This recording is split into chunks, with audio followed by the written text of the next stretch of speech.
This video is for anyone who has a chronic or autoimmune condition and that also feels that they're a people pleaser, or that they have some form of trauma or unprocessed emotional experience from their childhood that may be driving their condition. Firstly, I want to tell you that you're absolutely right, it can do that. So in this video, what I'm going to break down is exactly why your subconscious mind and your nervous system is keeping you sick. So there's a few concepts we need to break down. The first one is your subconscious mind.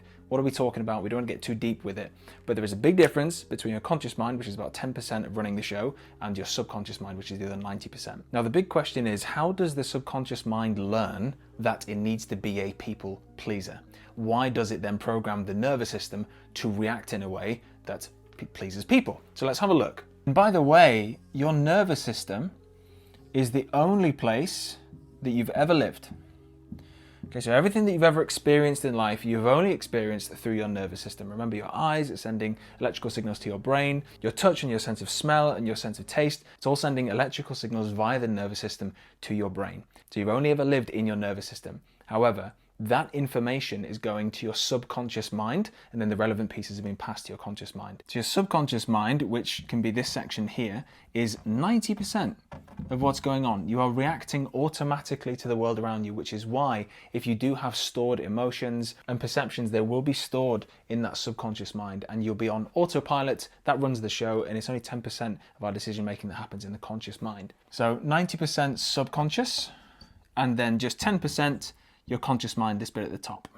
Now, where does this subconscious mind come from? Why has it been programmed in a specific way? And we're going to use the word self-image here, which is this subconscious image that we have of ourselves that we must always act in accordance with. Now, if that self-image is ever at risk, like if something happens to us that violates or challenges that perception of self-image, that is when we can have a response to it. So in that subconscious mind, that's where the self-image lives. And your self-image is made up of all of the emotions that you've ever experienced. They've all been run through that subconscious mind, because the subconscious mind, the language of that is emotion and experience. So your self-image is a sum total of all the emotions you've experienced. However, during the first few years of life in your childhood, that is where the self-image is calibrated. And it doesn't have to be repeated exposure to a traumatic experience or some of the experiences that I'm going to go through. It can be just one or two exposures to a negative or self-image challenging experience. And that, if it is relived in your mind again and again and again, and we ruminate on it, and we replay it, and we re-experience those emotions, that is how the subconscious mind becomes programmed. That is how you get your self-image, through these relived experiences or continuous exposure to the same experience. So if somebody's self-image is heavily invested in people-pleasing, safety, validation, attachment, and if what it uses